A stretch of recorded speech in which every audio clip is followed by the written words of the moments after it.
Hello, everybody. I'm TechnoVoid, your host and voice inside your head telling you you're not good enough. And with me is Hamsterwings, your favorite Pokemon analyst. I can't believe you're the one that's been doing that all this time. Dude, what a big reveal. Here we are. Anyways, That's messed up. it's true. Today we are back with TDD Season 4, Week 5, the final week of regular season. So let's get straight into it. Woo! The final one. The final last one before. Play. We have like an 8-hour recap next week because we have to do a billion games. Alright, so looking at this match, what do we got? We got Seattle Suicune versus Numb and Number. What do you see here? I see Dracovish as a potential issue. Yeah, Dracovish is quite strong into this team. Tentacruel doesn't necessarily take Dracovish's hits. Yeah. So it seems like it's the only dedicated wall to it. Yeah. Yeah, Rotom Wash is I think, definitely probably the best Dracovish sort of wall, but I don't think it was worth bringing Rotom over, say, Thundurus. I think being able to just Tailwind out and outright kill Dracovish is better, because it can only hit one thing at a time. It can only hit one thing at a time, and all it can really do is be scarfed unless Crobat gets up a Tailwind. So, Yeah. like, if there's no Crobat, like, it's not even going first, which means it's not doing damage. Yeah, yeah. Unless it's Scarfed, of course. Yeah, but even if it is, like, opposing Tailwind. Yeah, opposing Tailwind would outspeed it, yeah, for sure, because it's not that fast. Basically, Tailwind is very necessary on Stormy's side, I think. Yeah, I think that's a big thing for Stormy. Zoroark is new here. I do think the best thing for it to be pretending to be would be Tentacruel in this case. Just to avoid those psychic moves.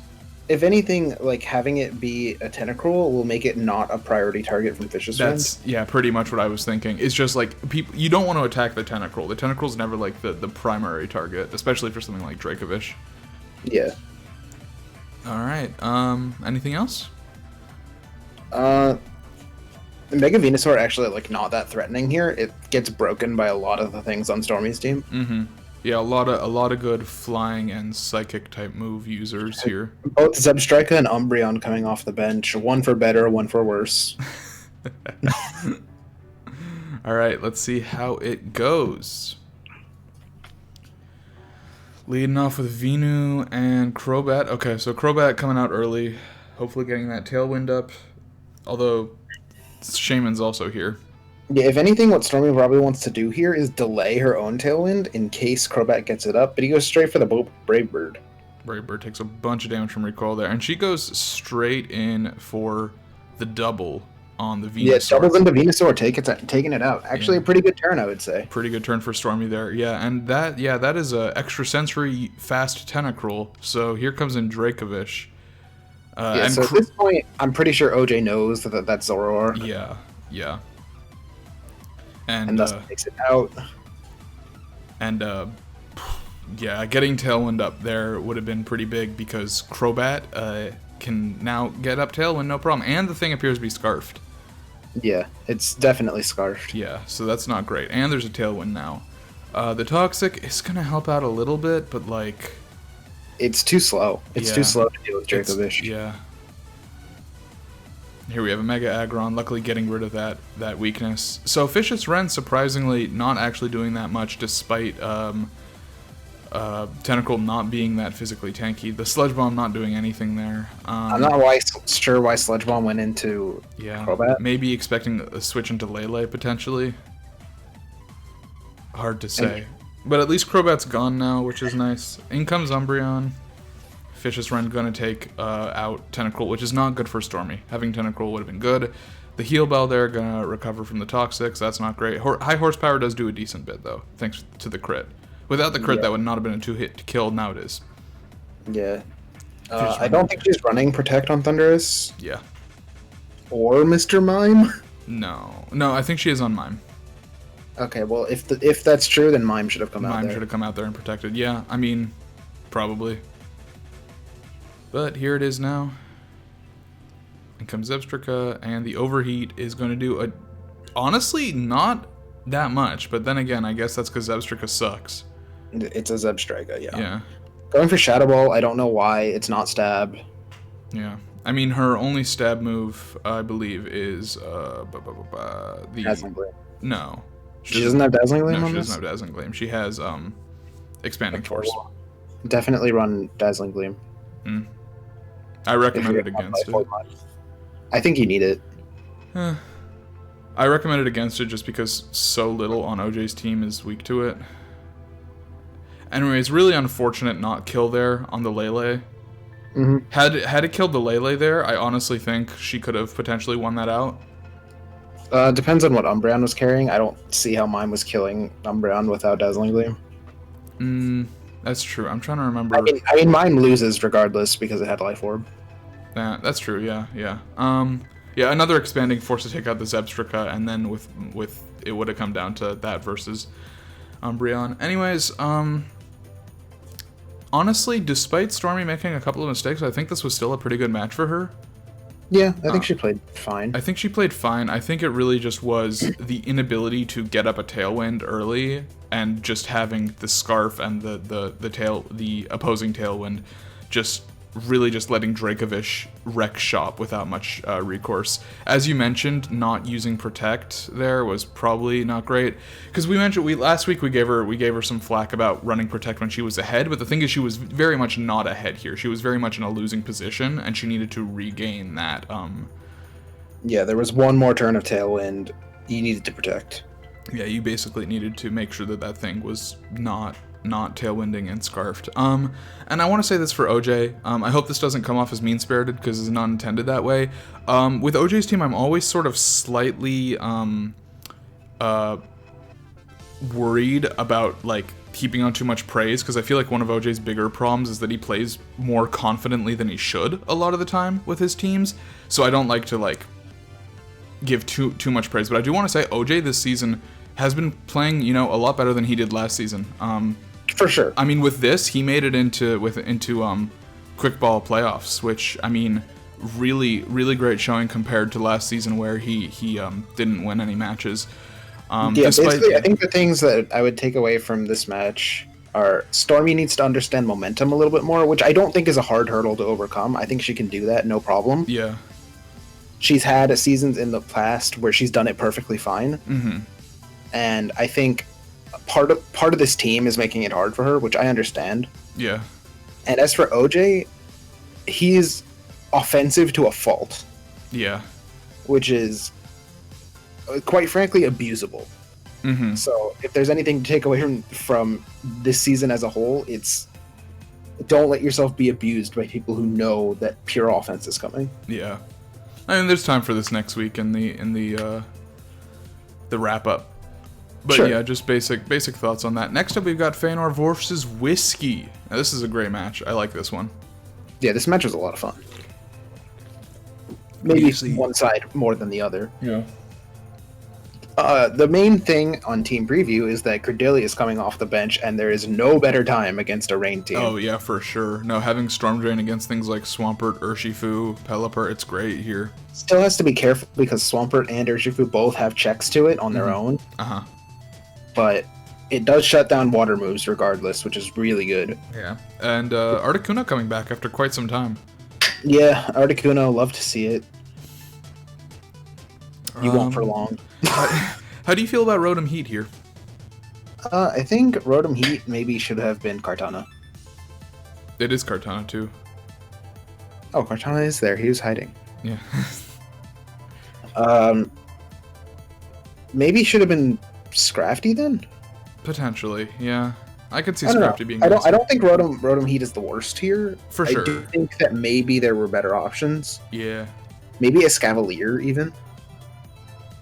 That could be nice. Water resists steel, right? Yeah, it does. Yeah. Fair but enough. like getting all those knockoffs would have been kind of nice. Potentially, yeah. Okay, all I right. don't know. I don't think it's like too much of a sway either way. I think Rotom Heat's fine. And coming from Whiskey's side, I mean, it's pretty standard for him, his side of the field. Kling Klang has come a couple of times. What does it do here? It's good here for Diancie, of course. It helps out with Cradily, I think. Yeah. If it's even one attack, yeah. Yeah. All right. Let's get into it. This is a fun one to watch. Tony Danza, dude. Bird, but evil. But evil. Feanor's been knocking it out of the park with nicknames this season, I think. At least from the ones I remember. My favorite one was just the small crimes one. Also, this is very scary. Yeah.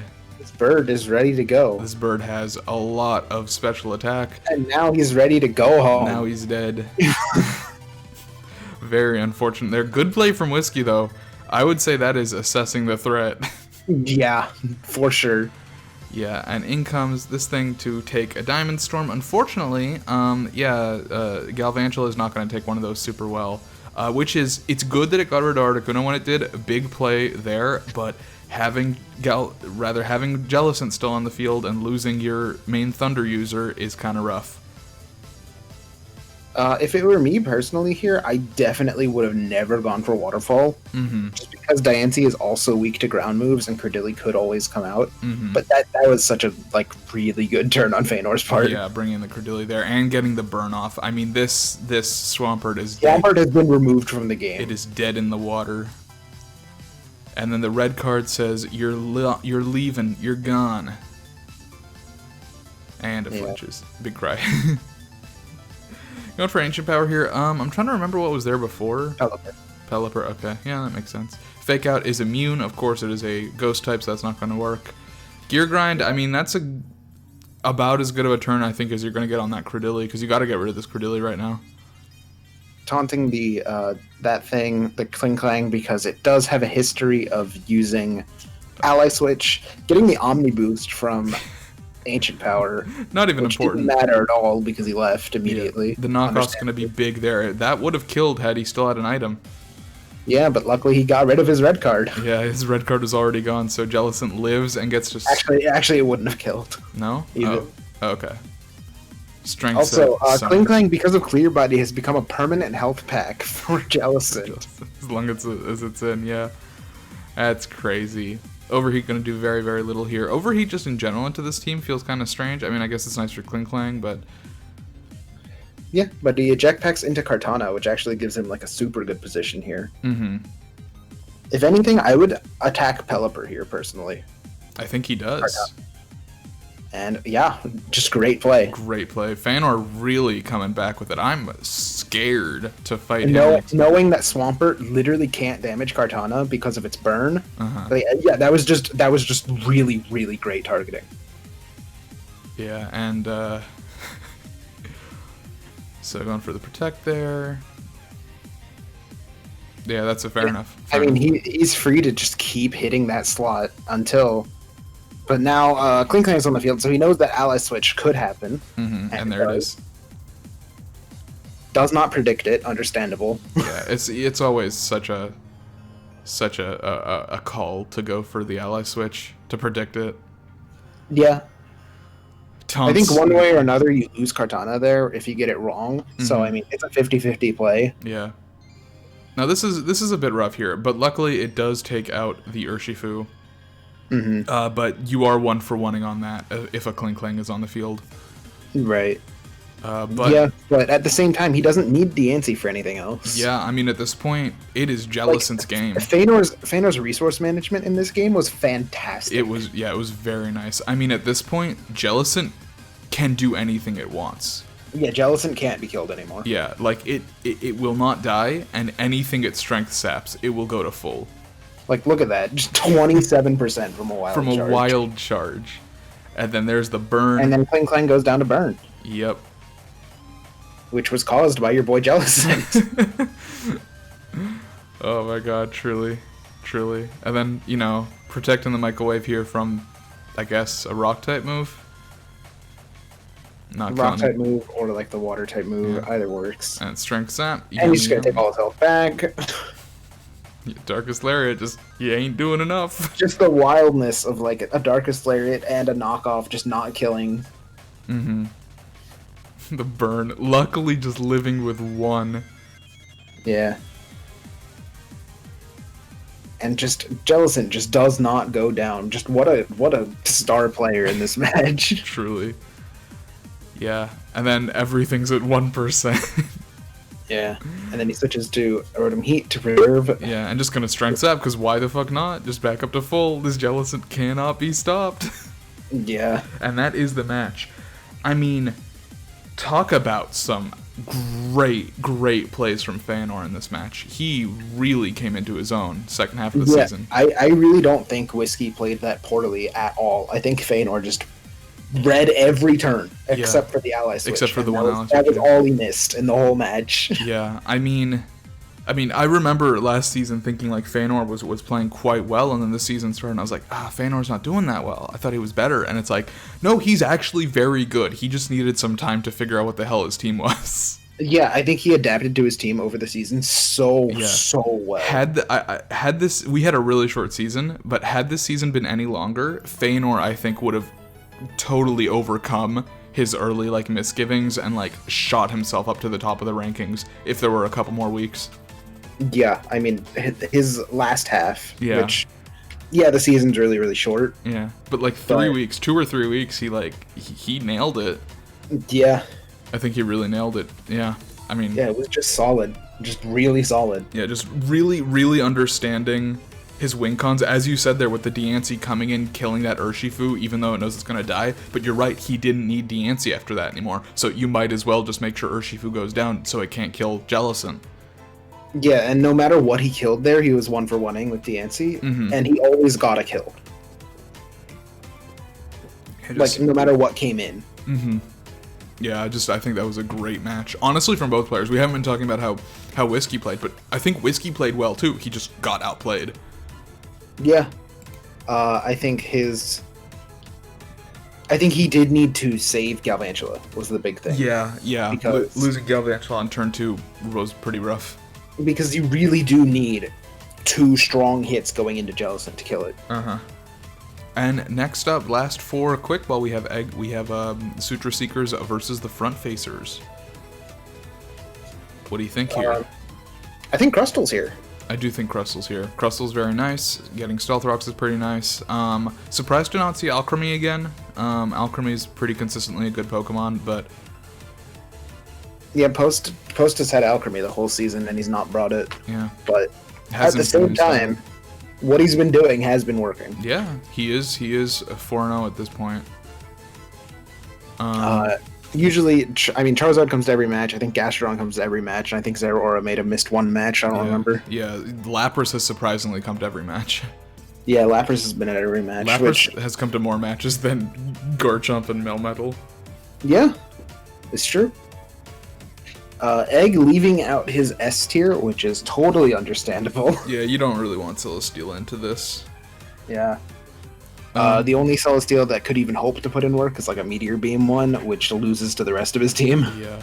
I think Zarude wouldn't have been a bad choice here. Maybe not. Maybe like a Scarfed Zarude or something. I mean, something that can deal with Gastrodon and Lapras. His team was pretty lacking on Gastrodon answers here. He does have 1, but like, had it not been out at the perfect time, he would have been in a bad place. I also think Slowking Galar could have been a decent pick here. Definitely into like half his team. Yeah. Okay. Keldeo here though. How about post side? We talked about post side. Did we? Okay. I think so. All right. Let's get into it. We're tired. I'm tired. Yeah, we're very tired. So we were talking about tiering until like 1 a.m. or like 2 a.m. maybe. It was 1, yeah. Alright, here comes Zard. Not very afraid of the Crustal, which is kind of surprising to me. Yeah, well, getting the fake out. Yeah, I feel like if you're faking out the Crustal, you just want to attack with Charizard. Yeah, I would have said fake out the Crustal and just murder it with like a flamethrower. Yeah. Yeah, just get it out. Unfortunately, Plasma Fist not doing enough here. And I want to explain this turn, so Omelette does go down on Fort, because I feel like Zeraora was a pretty big win con here. Goes to the Heat Wave. Really unfortunate miss on Infernape there. The reason he did that is he thought it was going to kill because he was doing the calc with Charizard, with Mega Charizard with Solar Beam, rather than Mega Charizard with Drought. Oh. Because of how the calc is. So he was assuming that was going to do enough. Had he had the right thing, he probably would have used Flamethrower there. So unfortunate, but that is what happened. But that ended up being a really bad play, unfortunately, and Charizard goes down because, that is Cressel. Yeah. It is not something to be ignored, especially when you have a quad weakness to rock. And in comes Gastrodon. I think this is a good play here. Takes the Vacuum Wave with ease. Goes down to its own Life Orb, gets a nice double here. The one thing here, and this is something that Egg doesn't know, but something that was not great there was that Gastrodon has now lost its Focus Sash. Oh. Yeah, I didn't know that either. Yeah, which is kind of dangerous because now you've got a Mega Ampharos, and it is Tailwinded, and it's gonna go down. It would not have gone down there had it not taken that, which is why I think the Infernape getting hit earlier would have been really good. But alas, that's what it is. Sure, yeah. Yeah. Now the Helping Hand is gonna barely do anything because this thing is AV boosted. Dude, AV Melmetal is a nut. It's so... look at him. He's a nut. He's a nut. And Double Iron Bash is gonna go through Sash here. So nice. Such a good move. Double Iron Bash is one of the best moves in the game. So good. And now it comes down to this, and I think Egg definitely still has the better play here, because even without all-out pummeling, I think Aura Sphere probably killed, I don't know, through AV. I have no idea. Yeah. But at this point, not switching into Lapras there to take the ice move, I think he could have potentially won off that had he switched there, because... yeah, there's still another whole turn of Tailwind. Yeah, there's another whole turn of Tailwind. The thing is, this thing is banded, so now it cannot leave. So it is using Icicle Crash for the rest of the game.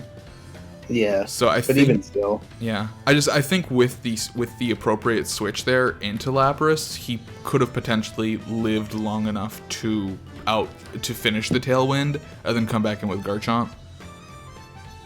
Maybe. Yeah. Yeah. It could have happened. I think that would have been the play. I don't know if it would have won in the game, but I think that was definitely the correct roll. Post has a tendency, I think, to towards the end of the match get a little bit sloppy. Yeah, I don't think his end game is amazing. Yeah, closing out I think is something that he needs to improve on. But otherwise, I think both these players played well. Yeah. Yeah. I think Post definitely the missed calc at the beginning was big proponent in him losing, but I think the Gastrodon switch there was very nice for him. Whether or not he actually intended Infernape to kill itself with Life Orb, I have no idea if he predicted that or not, if he noticed that. If he did, I think that was very smart. But of course, losing the Focus Sash there was unfortunate, because his only answer to Gastrodon was that Hidden Power Grass, really. Did Whimsicott not have Energy Ball or anything? I don't think so. Maybe. Okay. Yeah. I don't remember. Anyways, that is it for Quick Ball. And do you have any big notes for this match? Not really. I think both of them just played pretty solidly. Okay. All right. Moving in to Timer Ball, we got CP Sentinels versus Grooboom Gang. I guess I can talk about what I'm doing here. I mean, I see the Diggory, it brings out Rillaboom a lot, throughout the match. He likes sort of switching it in and out, so I've prepped a lot for Rillaboom. I've got, obviously my first impressions, eruptions, even though he can Grassy Glide me. I think I'm running Fire Grass Pledge this week so that I can get the Sea of Fire up on his side to damage everything. I've got a Grassy Seed on Regice. The pledges kind of suck. Huh? The pledges kind of suck. Yeah, I know. Silvally with Tailwind. My whole team is to outspeed everything besides Comfy and Latios. Outspeeding Comfy is pointless because everything it does is priority anyways. With the exception of Celebrate. And I have a couple of things prepped for this Galarian Moltres. It doesn't quite go as I had planned. But that's my side of the team. I'm mainly trying to abuse Grassy Surge in my own way, even though Grass is not super effective on him. Just being able to force that thing out over and over. Heat-Train is something I probably should have prepped more for. I mean, I feel like I did prep for it, but not enough. Definitely wasn't ready for a Scarf on that thing. Otherwise, on his team, I mean, I think it's the I mean, no C tiers. It's his S through B core, and it's just all the regular threats, regular customers. I don't know if there's too much to talk about. Yeah, not really. Yeah. I think I forgot what I was gonna say. Okay. Oh, your Typhlosion was Blaze in this game. Yes, it was. I kind of wanted to take a page out of your book with the, getting down to 30% and then fire pledging. Yeah, but Fire Pledge isn't muddy water. Yeah. Is the problem. Well, it is 80. It is 80 power, and it becomes 150 power after a Grass Pledge. Yeah. Anyways, I was prepping Focus Blast on Typhlosion for Heatran, but just with the starting lead, I'm like, I think he's gonna switch into Heatran, but I can't guarantee it. Yeah, and then this Scarf Eruption is just gonna put me in a bad place, especially with this Confi here. It can just do whatever it wants. Yeah, I mean, running Flash Fire probably would have been the correct play. In fact, it was. Yeah, that's what I was thinking. Just because of Heatran. Yeah, I mean, I really should have. I just didn't respect it enough. Jamboree, out of here. Yeah. No parties. Frickin' emergency exit. I hate emergency exits so much. I truly despise it. It's a pretty bad ability. Yeah. Now at this point, I was thinking it's either going to be Heatran or that in this slot, so that's what I go for. Unfortunately, I just don't do enough damage. Moltres kind of has a lot of Spadef. Yeah. I mean, Poltergeist is a physical move, but, I mean, it resists. I know. I don't have the stats. I don't have the stats to beat this thing. Yeah, not really. Yeah, I mean, at this point... He can heal every turn. Yeah. At this point... You kind of need to protect, but at the same time, you don't have the space to protect. Yeah, I mean, I bring this in because Regice at this point, I'm like, okay, Regice is kind of spec'd. It has Psych Up and Thunder Wave. So basically my goal is to... I mean, I knew that was going to die there. I had no chance in hell. But, I get the special attack boost for myself, which isn't that great. But if I can get a Tailwind back up, that works in my favor, I think. Yeah. Yeah, expecting a Protect here. But I don't think I go... No, I do go for Tailwind. That's very nice for me. Yeah, the Tailwind is definitely good. Yeah. Now I just want to I want to play out this turn. I know that Moltres is switching out here. I know for a fact it's switching out because he does not want it to take an Ice Beam because it will die. But I had no other choice. I don't think. Like, could I have Flash Cannoned the Comfy? Yes. But then if he doesn't switch out the Moltres, I just lose the game right there and then. Yep. I don't think I really had an option to not do what I did. I'd forgotten I should have switched out there so I had another Tailwind later. That was a misplay. I forgot that Parting Shot was not going to be faster, despite my Tailwind. Maybe because you were playing so far from the back and you weren't going to win anyway, it was worth taking the riskier play. But I don't know. Potentially. Yeah, that's a fair point. Yeah. And fucking, he goes down, dude. Yeah, Delmai's hits. Delmai smacks, dude. And now I get my defense boost, but it doesn't matter at this point. He's too low health. Yeah, also he got crit. He got crit, but I think even without the crit, that was a kill. Probably. Yeah, and I was actually expecting that I would kill this Heatran here, not yet realizing it was Scarfed. Yeah, it's Scarfed. Yeah. I thought I have Tailwind, I'm faster than this thing. I was not faster than this thing. At this point, I knew he was going to protect against my first impression. I still did it anyways, despite not knowing that, but I should have just not. Yeah, I mean, Yeah. I mean, the thing is, that thing didn't have Protect anyways, so it was dead no matter what. Because it was going before...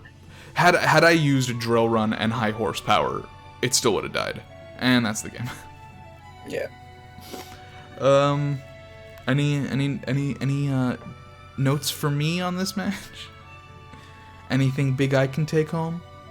I think Yeah, actually, I think it's if you're so far back and you're not coming back by playing like objectively correctly, you have just to go take for the the risk. hard reads. You have to take the risks. Yeah, that's a fair point. I should have taken the risks because it's the only chance I had. You're completely right. Because I think that's the one way to like swing momentum, Mm-hmm. like just completely reverse it, is to make a hard read that works.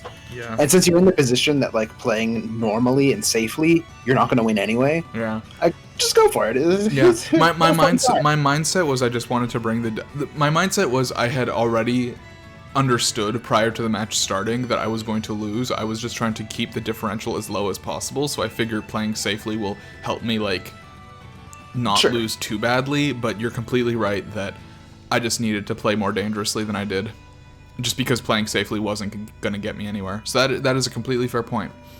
Yeah, and like play dangerously when you're in the back, though. Yeah. Yeah, don't lead with it. Yeah. Okay, alright, moving on to Legend versus Peanut Scratch. So, I should preface this by saying this was a agreed upon meme match, because neither of these players had any chance of getting into playoffs, so this was an agreed upon meme match. I don't think that justifies some of the plays Peanut made, but I just feel like that should be mentioned beforehand so that we're not too harsh. But I do still have some questions about Peanut's side of the team. Sometimes he just memes too much. A bit much, yeah. So what do you think about these drafts? I mean, I think that when you bring Mew Snorlax, you can win any game. Mm-hmm. Potentially. Why is Mew a C tier also? It's not. It's just in the wrong spot. Yeah. You just wanted me to say that. Yeah, thanks. now we're beyond that. Okay, so other than that, so this is the first time that both terrains have come, which Uh-huh. makes sense because it is the meme match. Yeah, it is the meme match. Is it the first time? Huh. I think so. Okay. I mean, Thwacky didn't come very often in general. Yeah, Thwacky. I think this is Thwacky's second match. Yeah. Which I mean is half the season, I guess. Was a very short season. I mean, I love Naganadel. Mm-hmm. If you played it normally. Yeah, I'm not gonna tell you. You can't love it because it's pretty good. I think Breloom. I think Breloom is like. Breloom on his team is so good. Just in general, like I love Breloom on his team. I just love Breloom now that I know it has stretchy arms. It does have stretchy arms, and that's awesome. It's so great now. Okay. I mean, it's hard to analyze anything on Team Preview when they agreed that this match was going to be bad. That's fair. Okay, let's get into it. That's not to say these players are immune from criticism on their plays, but just going into it with the expectation that it's going to be silly. Sure, yeah. So switching in to Mew there, and Metagross, okay. Double switch there. Z hold hands. Do you know if Z hold hands works if it's singles or if there's no second Pokemon? It should. Okay. Because the Z effect happens. I think the Z effect happens and the move fails. I see. So it still gives you the boost. So double para. Yeah, double para. It could have been triple para if it wasn't an electric type. But it's off the coaching. Metagross being told what to do. Not sure if he likes it, but he might. I think this is important to note. I feel like people don't necessarily know this, but you know, stuff like coaching and decorate, wink wink, go through protect. Now this is a good switch from last year, bringing in something that is immune to discharge, but the steel roller is going to take this thing out. The crit probably mattered. I don't fucking know. Maybe not. I have no idea. He gets the fling, he gets the weakness policy. This is a Metagross that can go off, except, oops, you forgot the speed. You have no speed, though, and there is a Landorus here. You forgot to go fast. You haven't done it.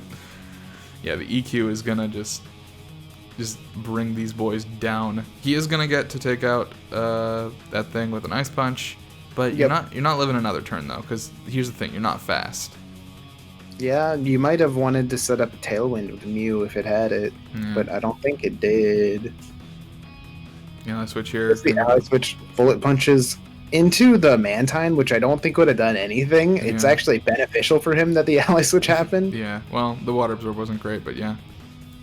Yeah, but he's 100% anyway. Yeah, and at this point, Laz is, he's got 2 sets of T-spikes up, so Yeah, this everything match comes is in. like over. Yeah. Because the steel type is dead. Yep. Oh, boy. Yeah, RV not Rising gonna do too much voltage there. does no damage. And is dead. Yeah. Bye, Pinkerton. So now more things are being poisoned, but this time it really likes poison. Yeah. It does get boosted from it. Yeah. Ally switch there, goes for the U-turn. This thing has fake out. I don't know why it's not using it. I don't know either. This thing Does does this one have no fake out? Huh? That actually did a lot. Almost failed to make a sub. Yeah, had it failed to make a sub, that would have been pretty great. But yeah, I mean, just getting rid of that Breloom. I mean, the Breloom has not yet been assessed as a threat, so I don't completely blame Peanut here, despite the fact that it is about to become a threat. The paralysis there sucks a lot. Could have taken out the Breloom there. Then again, knowing Nateshi didn't target the Breloom there, so he probably just coaching the Blastoise. Yeah, I mean now Breloom. Yeah. Naganadel appears to be defensive. So make of that what you will. Super Fang, well, it does half of 31, which is not breaking the sub. And yeah, Venom Drench is beginning to happen. Yeah, and Breloom heals 50% every turn. Yeah. Misses that. Super Fang, I guess. Yeah. I guess that's your best option there. I guess.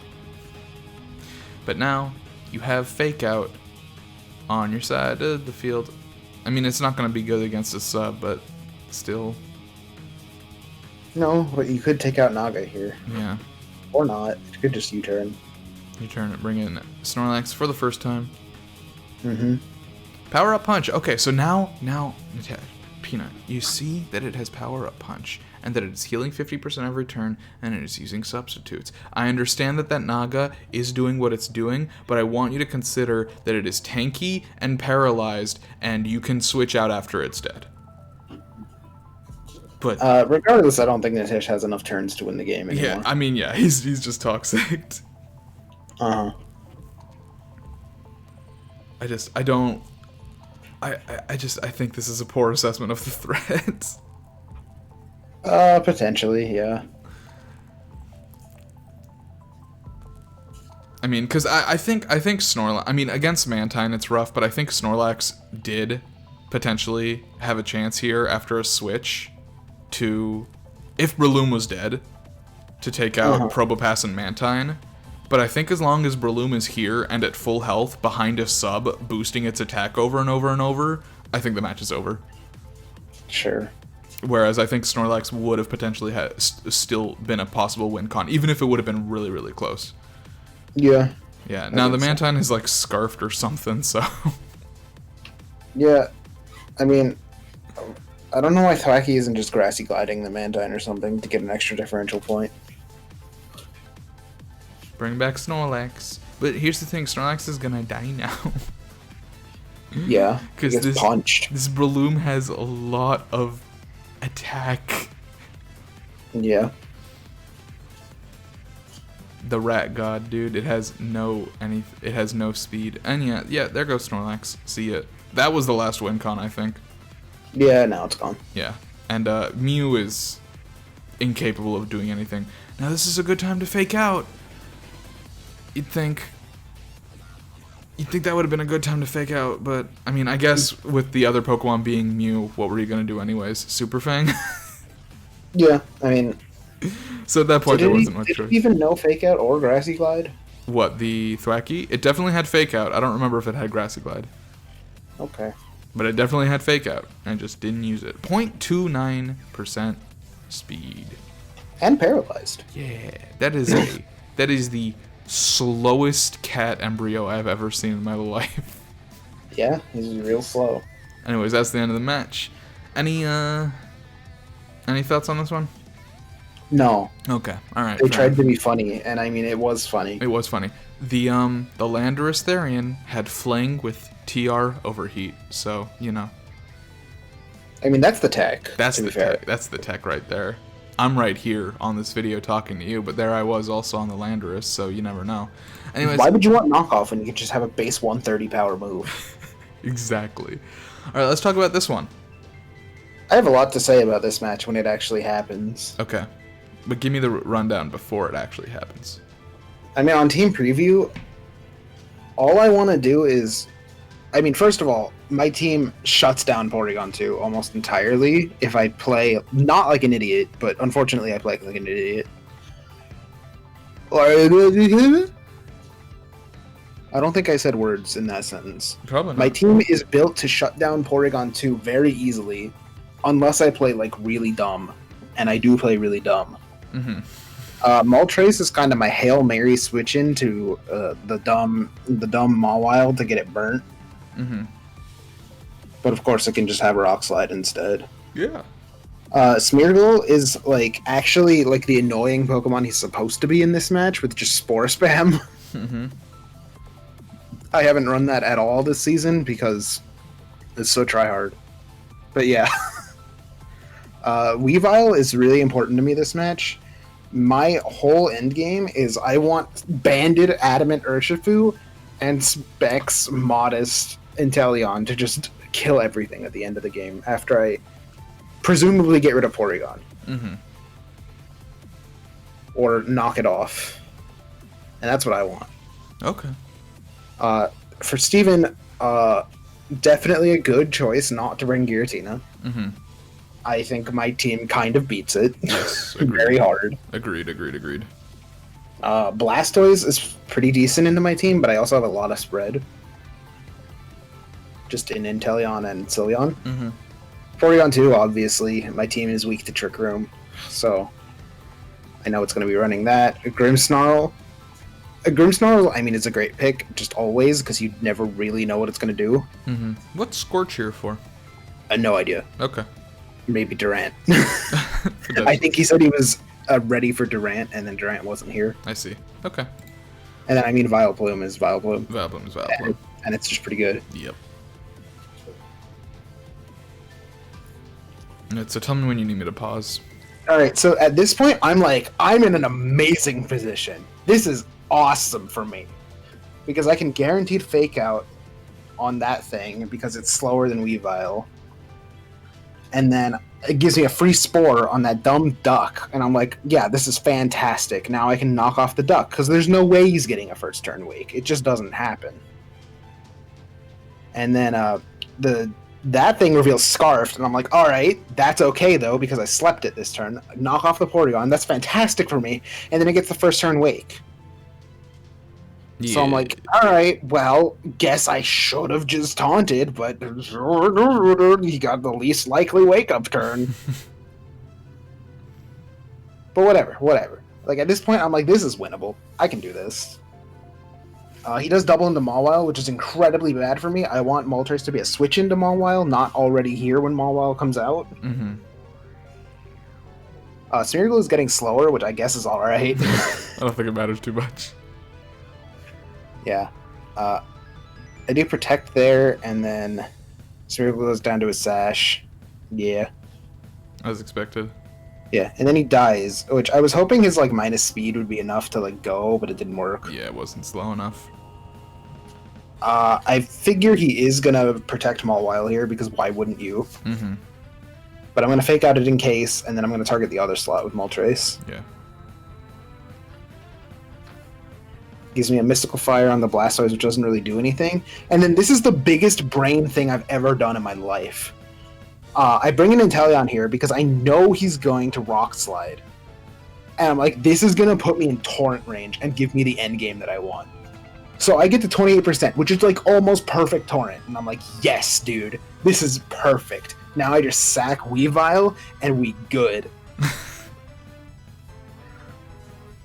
I get the Toxic off on Blastoise, which I figure is better than any chip Moltres is going to do. So this is better for me. Sure. I lose my Weavile and my Moltres, and I'm totally okay with that, because I'm like, all right, this is perfect. I have my end game that I want, and I have a sack. Mm-hmm. So he goes for the follow me there. That I don't care.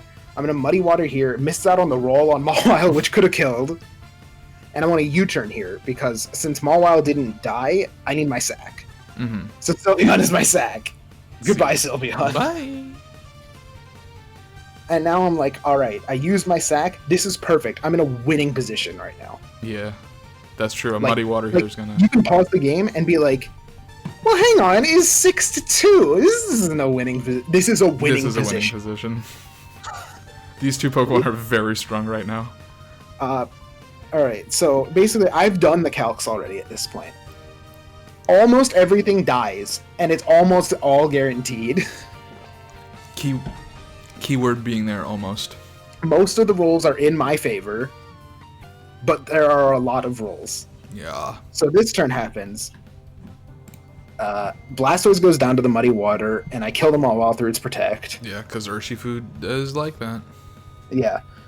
And I'm like, this is great. This is so good for me. I have this infinite damage Inteleon. It's going to kill this Porygon 2 right now. Got like an 80% chance to kill the Porygon 2, and then it doesn't. And then it misses the Vileplume. And then, like, that's okay. I can get the roll. Oh, didn't get the roll there. Oh, God, Poison Powdered. Okay. I guess this is just the end of the game then. Yeah. Very unfortunate. Just as like a, just to like point it out, if all that needed to happen was like 2 of these rolls that were in my favor needed to happen, because I can walk you through the whole rest of the game right now. Okay. If Porygon dies, then he's dead. I mean, he's dead. It's pretty cool. Vileplume would have also died this turn if he didn't miss and low roll from Urshifu. Mm-hmm. So I'm just trying to explain right now how this 4-0 is actually a ridiculously close game. Yeah. But, I mean, here's my question. This Grimmsnarl was scarfed. Yes, so, and it's also asleep and has burned 0 turns. Oh, that's so it true. Cannot wake up. That's true, it is asleep. I'd forgotten about that. Yeah. So, I mean, these 2 things could have died this turn. Centiskorch obviously dies to Muddy Water. Yeah. And then... You have 2 turns to go. Grimmsnarl is not living a full turn. Yeah, exactly. Yeah, it ended up being very close. I think this was a great match. It just... There were a lot of unfortunate things in your favor, or against your favor, rather. And I mean, the safer play was to just taunt Porygon at the very beginning. Just assume I'm going to be unlucky, you know? Mm-hmm. Yeah, the 1 turn sleep hurt you a lot. I hadn't even noticed. I was spectating this match. I hadn't even noticed Porygon woke up. Yeah, he woke up instantly. I thought, for some reason, I thought Smeargle set the Trick Room. And I was like, why would David set his Trick Room? No. Anyway. But yeah, this was a really close match, despite the score saying 4-0. Yeah. Okay. And it was a really fun match, too. Yep. You said the VP. You spring this on me every week. I never know. I want to give it to Feanor, but he already got it. Yeah.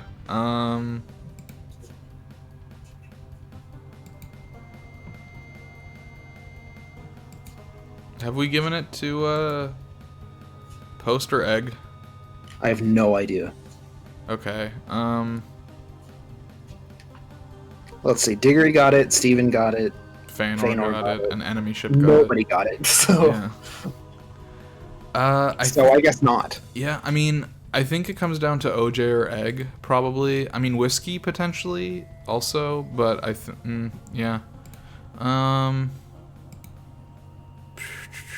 There's always Lazadin. Yeah. There's always Lazadin. And there's always you two. Because you did play very well. You just, you made a mistake. I think Egg or OJ. What do you think between those two? OJ, I think here would be my argument for both of them. For OJ, I think, understanding the power of Dracovish, combine that with the Crobat. He had the Crobat out at the right times, and Dracovish just did what it needed to do. Did he play around any protects? I don't think so. I mean, I think his targeting was generally on point. Noticing what the Zoroark was immediately, was good for him as well. In terms of egg playing, I think just, good lead from Crustle, Ampharos, just good end game plays. I don't know. They just feel like they both played pretty okay, and yeah. Yeah. What do you think? Choose one, damn it. I'm gonna pick OJ. OJ? Alright. So OJ gets it for his play around Dracovish and Tailwind, and just having overall better momentum throughout the entire match. Yep. So congratulations. And with that, it is over. Next week is, of course, going to be the wrap-up, and then we've got playoffs. Wait, is there an off week between now and playoffs? Yes. Oh. Okay. Yeah, it's the awards week. I haven't read the thing yet, because it was very long. Yeah. You fight Eggpling when we come back, and I fight Feanor. Yeah. And I am terrified of Feanor now.